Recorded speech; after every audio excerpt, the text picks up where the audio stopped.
अस्सलाम वालेकुम स्टूडेंट्स, ये मेरा आप लोगों के साथ डेप्रिसिएशन के टॉपिक के ऊपर थर्ड वीडियो है, जिसमें मैं आज आप लोगों के साथ बात करूंगा कि अगर क्वेश्चन के अंदर हमें टू एसेट्स गिवन हो तो हम उस सूरत में अपने एसेट का अकाउंट कैसे तैयार करेंगे, हम एसेट की डेप्रिसिएशन कैसे चार्ज करेंगे। तो उसके लिए हमें एक एग्जांपल गिवन है, हम उसको सॉल्व करेंगे। अब क्वेश्चन में देखें, डाटा हमें दिया हुआ है, वो कह रहा है कि a firm purchase machinery for ₹50,000 on January 1, 2002। अब एक फर्म है, उसने एक मशीनरी ख़रीदी है, और कब ख़रीदी है उसने मशीनरी ख़रीदी है 1 जनवरी को, यानी ईयर के स्टार्ट में ही हम लोगों ने एसेट परचेज़ की है 50,000 का। अब इसका मतलब है जब हम लोग इसकी डेप्रिसिएशन कैलकुलेट करेंगे तो हम पूरे साल की डेप्रिसिएशन कैलकुलेट करेंगे 31 दिसंबर को।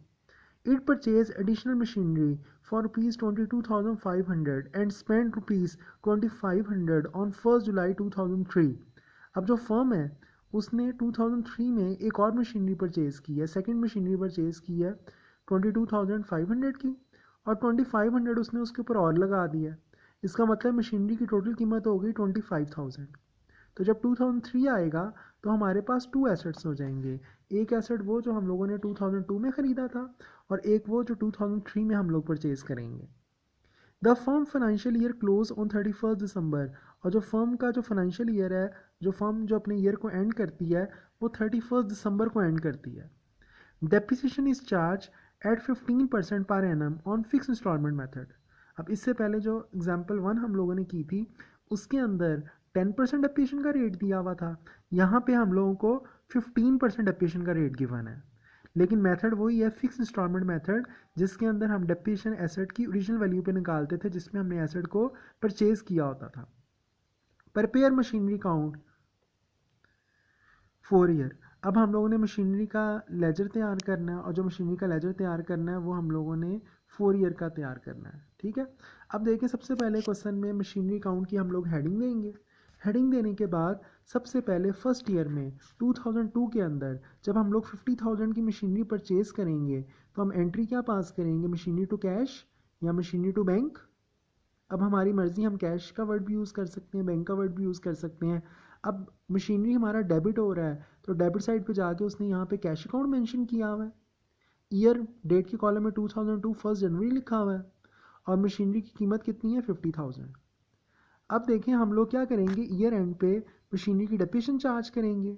अब डेप्रिसिएशन की एंट्री होती है डेप्रिसिएशन टू मशीनरी। जब हम मशीनरी को डेप्रिसिएट करेंगे तो डेप्रिसिएशन हमारा एक्सपेंस होगा, डेबिट होगा, और मशीनरी डेबिट है तो उसको कम करने के लिए क्रेडिट करेंगे। अब मशीनरी क्रेडिट हो रहा है तो हम क्रेडिट साइड पे जाएंगे और वहाँ पे मेंशन क्या करेंगे, डेप्रिसिएशन अकाउंट। अब देखें 50,000 की मशीनरी थी, अब वो यूज़ होगी कितने परसेंट कम होगी, 15%। तो 50,000 का 15% किया तो 7,500 हमारे पास मशीनरी की डेप्रिसिएशन आ गई। अब 50,000 में से 7,500 माइनस किया तो बैलेंस कैरी डाउन आ गया 42,500। अब ये 42,500 हमारे पास मशीनरी का बैलेंस है एक साल ख़त्म होने के बाद। अब जब 2003 आएगा तो बैलेंस ब्रॉड डाउन हमारे पास 42,500 है। अब देखें ये जो 42,500 का ये जो एसेट है, इसकी डेप्रिसिएशन हम चार्ज करेंगे 31 दिसंबर को। लेकिन 31 दिसंबर से पहले देखें क्वेश्चन में उसने हमें बताया हुआ है कि 1 जुलाई 2003 में हम लोग एक नया एसेट परचेज करेंगे 25,000 का। तो जब हम लोग न्यू एसेट परचेज करेंगे तो अगेन एंट्री पास होगी मशीनरी टू कैश। अब मशीनरी डेबिट हो रहा है तो डेबिट साइड पे उसने कैश अकाउंट मेंशन किया हुआ है 25,000 से। तो इस तरह हमारे पास टू एसेट्स हो गए, एक वो जो हमें लास्ट ईयर से ट्रांसफ़र हुआ है और एक वो जो हम लोगों ने अभी परचेज़ किया है। अब जब 31 दिसंबर आएगा तो हम दोनों एसेट्स पे डेप्रिसिएशन चार्ज करेंगे, लेकिन दोनों की ओरिजिनल वैल्यू पे चार्ज करेंगे, यानी जिस प्राइस पे हमने उनको परचेज़ किया था हम उस पर डेप्रिसिएशन चार्ज करेंगे। अब हम उसकी डेप्रिसिएशन कैसे निकालेंगे, अब देखिए यहाँ पे उसने डेप्रिसिएशन सेकेंड ईयर की 9375 निकाली हुई है, वो उसने कैसे कैलकुलेट की है मैं आपको उसकी वर्किंग शो करवा देता हूँ।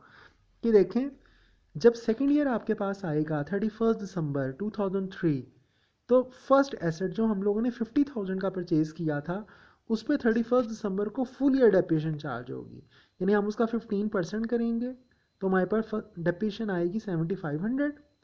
जो सेकंड एसेट है वो हम लोगों ने 25,000 का परचेज़ किया है, 15% करेंगे तो पूरे साल की डेप्रिसिएशन आएगी।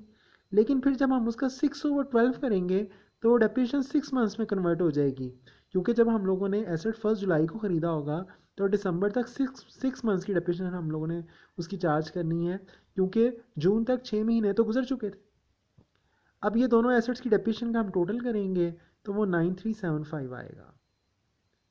अब बैलेंस कैसे निकालेंगे कि देखें, फर्स्ट जो हमारे पास एसेट था, हमारे पास जो फर्स्ट एसेट है उसकी वैल्यू 42,000। अब जो फर्स्ट जो एसेट है उसकी वैल्यू रह गई हुई थी 42,500, और जो सेकंड वाला एसेट है उसकी वैल्यू कितनी है 25,000।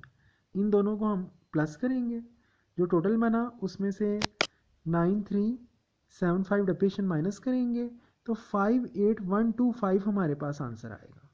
ठीक है, दोबारा देख लें कि बैलेंस हम लोग कैसे निकालेंगे। 42,500 और 25,000 इन दोनों को हम लोग प्लस करेंगे।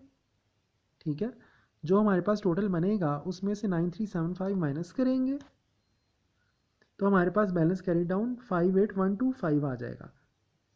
अब ये बैलेंस आपका ट्रांसफ़र होगा तो 2004 1 जनवरी को बैलेंस ब्रॉड डाउन आएगा 58125।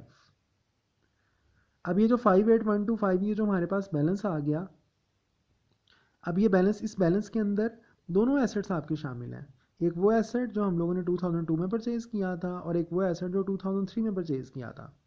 अब जब 31 दिसंबर आएगा तो हम दोनों एसेट्स पे डेप्रिसिएशन निकालेंगे और दोनों एसेट्स पे फुल ईयर डेप्रिसिएशन निकालेंगे।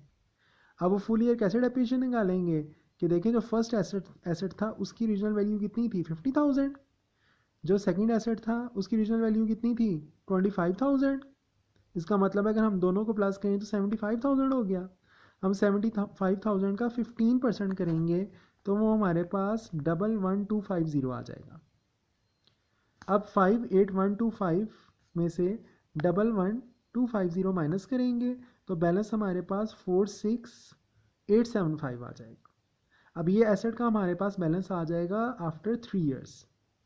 अब जब 3 ईयर्स हम लोगों के एंड होंगे तो 4th ईयर में फिर दोबारा हम लोग बैलेंस ब्रॉड डाउन करेंगे 46875।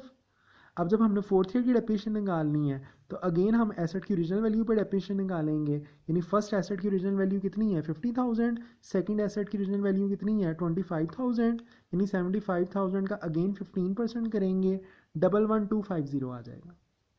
वही डेप्रिसिएशन आएगी जो लास्ट ईयर आई थी। अब अगेन हम लोग 46875 में से 11250 माइनस करेंगे तो बैलेंस कैरी डाउन 35625 आएगा। अब यहाँ पर 2005 31 दिसंबर को हमारे 4 ईयर कंप्लीट हो गए। उसने हमसे 4 ईयर का लेजर मांगा था, 4 साल हम लोगों ने मुकम्मल कर लिए। अब मैंने आपसे कहा था कि जो हमारा क्लोजिंग बैलेंस होता है वो नेक्स्ट ईयर कौन सा बैलेंस बनता है, ओपनिंग बैलेंस बनता है। तो ये हम इसको बैलेंस ब्रॉड डाउन करेंगे, यानी 2006 1 जनवरी का बैलेंस ब्रॉड डाउन 35625 होगा।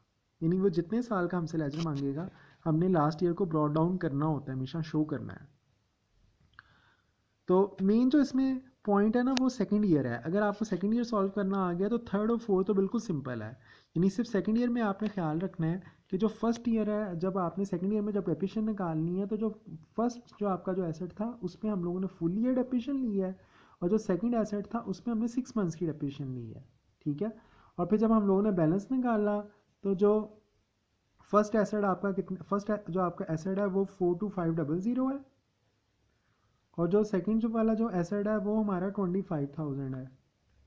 तो उन दोनों को प्लस करके जो हमारी अमाउंट बन रही है उसमें से हम लोग 9375 माइनस करेंगे तो हमारे पास 58125 आएगा। ठीक है, तो आप लोग इसको प्रैक्टिस करें। कोई क्वेश्चन हो तो आप लोग मुझे कॉल करें व्हाट्सएप पे या मुझे मैसेज करें, तो आप लोग इसको डिस्कस कर सकते हैं। थैंक यू, अल्लाह हाफिज़।